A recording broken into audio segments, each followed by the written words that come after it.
नाम मैं महेश कुमार प्रजापति, प्रवक्ता रसायन विज्ञान, स्वामी विवेकानंद इंटर कॉलेज जालौन, आपका इस ऑनलाइन शिक्षण में पुनः स्वागत करता हूं। आज का हमारा द्वादश के विद्यार्थियों के लिए टॉपिक है रासायनिक बलगतिकी के अंदर अभिक्रिया की कोटि।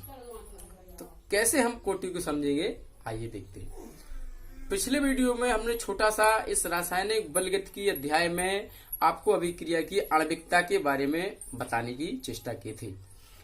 किसी भी संतुलित रासायनिक अभिक्रिया में उपस्थित अभिकारी पदार्थ के टोटल जो या कुल अणु होते हैं उनकी संख्या को हम आणविकता कहते हैं। यह पूर्णांक संख्या होती है। प्रायः 1, 2, 3, रेयर केस में 4 कोटि की 4 आणविकता की अभिक्रियाएं भी पाई जाती हैं। अब हम आज के टॉपिक में कोटि को समझेंगे, कोटि और आणविकता के डिफरेंस को भी समझेंगे। तो मित्रों, यहाँ पर इस अध्याय में हमें प्रायः इसमें मोस्टली जो टॉपिक हमारा है वो अभिक्रिया की दर या वेग का निर्धारण है। तो ये दर या वेग का हम फाउंडेशन बता रहे हैं, या आणविकता और कोटि के आधार पर ही दरों का निर्धारण किया जाएगा। तो कैसे? किसी संतुलित रासायनिक समीकरण में उपस्थित ऐसे अभिकारी पदार्थ हो जिनकी जो सांद्रता होती है या मोलरता होती है उसमें धीरे धीरे जो चेंज होता है, धीरे धीरे अमाउंट जो उत्पाद में परिवर्तित होता है, अर्थात जिनका परिवर्तन विजिबल होता है, स्टार जिसको हम माप सकते हैं, तो ऐसे पदार्थों के अणुओं की संख्या को हम अभिक्रिया की कोटि कहते हैं। चेंजिंग तो विद्यार्थियों अभिकारी पदार्थ के सभी अणुओं में होता है, परंतु बहुत सारे अणु ऐसे होते हैं कि जो बहुत तेजी से चेंजमेंट करते हैं, अपनी टोटल अमाउंट को बहुत फास्टली उत्पाद में परिवर्तित कर देते हैं, उनके हम वेग को माप नहीं सकते। तो ऐसे अभिक्रियाओं की जो दर होती है वो उन अभिकारी पदार्थों की आणविकता से फ्री होती है, स्वतंत्र होती है, निर्भर नहीं करती है।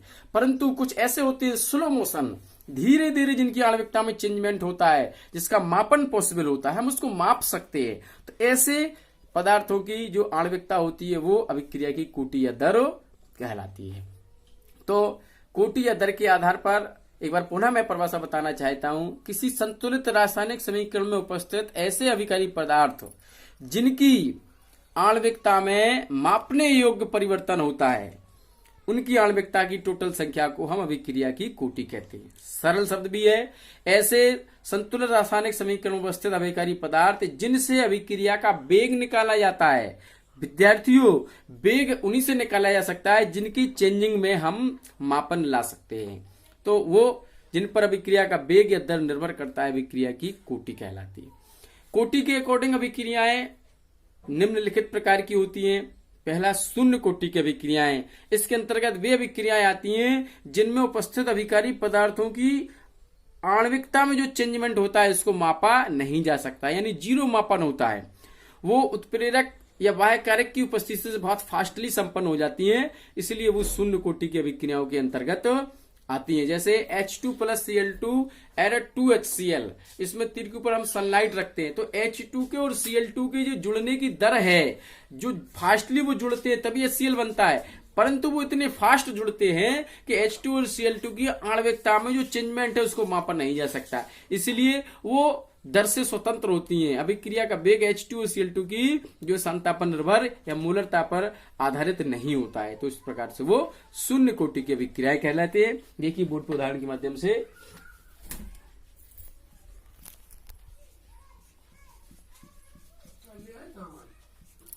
हाँ, शून्य कोटि, जैसे हमने अभिक्रिया लिखा H2 + Cl2, यहां हमने लिखा सनलाइट 2HCl। अब इसमें चेंजिंग H2 और Cl2 के मोलिक्यूल जुड़ेंगे, अब लेकिन वो इतने फास्टली जुड़ते हैं कि उनका मापन पॉसिबल नहीं है। तो जब इसका दर निकालते हैं, दर माने वेग dx dt, इसको दर कहते हैं, अभी हम टॉपिक क्लियर करेंगे आगे। प्रोपोर्शनल टू, जब इसका हम गणना करते हैं तो ये H2 की मोलरिटी या कंसंट्रेशन है घात 0, Cl2 की मोलरिटी या कंसंट्रेशन है घात 0। आप देख रहे हैं अभिकारी पदार्थ हाइड्रोजन और क्लोरीन है, परंतु जो दर है वो हाइड्रोजन की 0 घात के और क्लोरीन की 0 घात के समानुपाती है, इसलिए ये अभिक्रिया शून्य कोटि की होती है, क्योंकि इसमें अभिकारकों की सांद्रता का परिवर्तन नॉट मेजरेबल। अब प्रथम कोटि देखें आप। ऐसी अभिक्रियाएं जिनमें अभिक्रिया का वेग अभिकारिक पदार्थ की सांद्रता के प्रथम घात के समानुपाती होता है।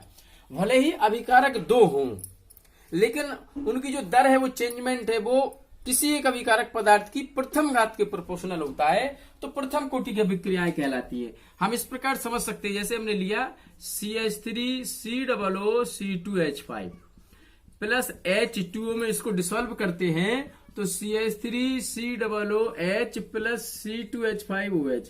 अब ये प्रोडक्ट जो बन रहे हैं तो इसमें चेंजिंग होगा, लेकिन देखेंगे हम विद्यार्थियों तो इसका जो दर है dx/dt प्रोपोर्शनल टू जो एथिल एसीटेट है CH3COOC2H5, इसकी जो सांद्रता है उसके प्रथम घाट के, परंतु जल की जो होती है चेंजमेंटिंग उस पर इंडिपेंडेंट फ्री रहता है। तो इसकी जो हम दर लिखते हैं dx/dt बराबर k, ये जो एथिल एसीटेट है अभिकारी पदार्थ इसकी घात 1, इसलिए यहां पर हम जो इसकी कोटि देखते हैं तो वो कोटि 1 आता है। परंतु इसकी आणविकता जो आप देखे हमने पिछले वीडियो में बताया था, तो वो एक अणु एथिल एसीटेट का है और एक अणु जल का है, तो इसकी आणविकता तो 2 है परंतु कोटि 1 है। इस समीकरण में एक स्पेशल पॉइंट भी है, ये आभासी कोटि अभिक्रिया भी कहलाती है, क्योंकि ऐसा आभास होता है कि इसकी आणविकता भी 2 और कोटि भी 2, परंतु ये इसकी कोटि तो 1 होती है और आणविकता 2 होती है, इसलिए ये आभासी कोटि अभिक्रिया का भी उदाहरण होता है। इसके विपरीत इसके नेक्स्ट में द्वितीय कोटि की अभिक्रियाएं भी होती हैं। ऐसी अभिक्रियाएं जिनमें अभिक्रिया का वेग अभिकारक पदार्थ की सांद्रता की द्वितीय घात के समानुपाती होता है, तो वो द्वितीय कोटि की अभिक्रियाएं कहलाती हैं सेकंड ऑर्डर रिएक्शंस। ऐसे समझते हैं द्वितीय कोटि के लिए सेकंड ऑर्डर। हमने अभिक्रिया लिखी H2 plus I2 arrow 2HI। अब नॉर्मल इसकी अगर हम गणना करते हैं dx/dt प्रोपोर्शनल टू, तो आप देखें H2 की घात 1 और I2 की घात 1, तो ये इसकी जो दर है वो 1 + 1 2, जो इसकी कोटि है यानी इसकी जो दर है वो दोनों अभिकारी पदार्थों की आणविकता पर आधारित है। अगर यहां हम कोई कैटालिस्ट लिखते हैं तो फिर वो 0 ऑर्डर में चला जाता है, तो इसकी आणविकता भी 2 है और कोटि भी 2 है। इस अभिक्रिया के लिए आणविकता और कोटि का मान समान है, इस अभिक्रिया के लिए भिन्न भिन्न होता है, इसीलिए भी भिन्न होता है। कुछ अभिक्रियाएं तृतीय कोटि की भी होती हैं, third order reactions. Third order reactions, इनमें क्या होता है, ऐसी अभिक्रियाएं जिनमें अभिक्रिया का वेग या दर अभिकारक पदार्थों की सांद्रता के तृतीय घात के प्रोपोर्शनल होता है। जैसे एक उदाहरण हम लिखते हैं, इसके लिए आसान सा उदाहरण है SnCl2 plus 2FeCl3 arrow SnCl4 plus 2FeCl2। इसका अगर हम दर लिखते हैं तो प्रोपोर्शनल टू SnCl2 की घात 1 और FeCl3 की घात 2। तो इसकी जो कोटि आप देख पा रहे हैं वो कोटि 1 + 2, तो ये तृतीय कोटि की आणविकता भी यहाँ पर 3 है, 2 और 1 3, तो आणविकता कोटि समान। तो इस प्रकार से शून्य कोटि, प्रथम कोटि, द्वितीय कोटि और तृतीय कोटि की अभिक्रिया। इसके अतिरिक्त एक आधी कोटि की अभिक्रियाएं भी होती है, जिनमें अभिकारक पदार्थ की जो आणविकता होती है उसकी आधी, हाफ पर दर निर्भर करती है। इस प्रकार से ये हमारा कोटि। अब आणविकता और कोटि में जो डिफरेंस होता है उसको हम समझने की कोशिश करते हैं। ये हमारा आज का टॉपिक है कि दर को जो हमने समझाने की कोशिश की है। शून्य कोटि में दर अभिकारक पदार्थों की सांद्रता पर निर्भर नहीं करती है, प्रथम कोटि में प्रथम घात के अनुक्रमानुपाती होती है, द्वितीय कोटि में द्वितीय घात के और तृतीय में तृतीय घात के अनुक्रमानुपाती होती है। परंतु आणविकता कोटि में कुछ डिफरेंस भी होता है। आणविकता सदैव पूर्णांक संख्या होती है और कोटि जो होती है वो पूर्णांक भी हो सकती है, भिन्नात्मक भी हो सकती है और शून्य भी हो सकती है। आणविकता जो है भाग लेने वाले कुल अणुओं की संख्या, जबकि कोटि ऐसे अभिकारी पदार्थ के अणुओं की संख्या होती है जिनका सांद्रता या मोलरता में जो परिवर्तन होता है वो मापने योग्य होता है। तो आज के वीडियो में हम इतना ही रखेंगे आपके लिए। आणविकता और कोटि को क्लियर किया, उनमें डिफरेंस बताया। कल के टॉपिक में हम इसको जो है कोटि के आगे बढ़ाएंगे, अभिक्रिया की दर बताएंगे और दर निकालने के सूत्र भी बताएंगे और वेग स्थिरांक भी टॉपिक लेकर आएंगे। आज के लिए पर्याप्त है। आप स्टडी बनाए रखें। Thank you.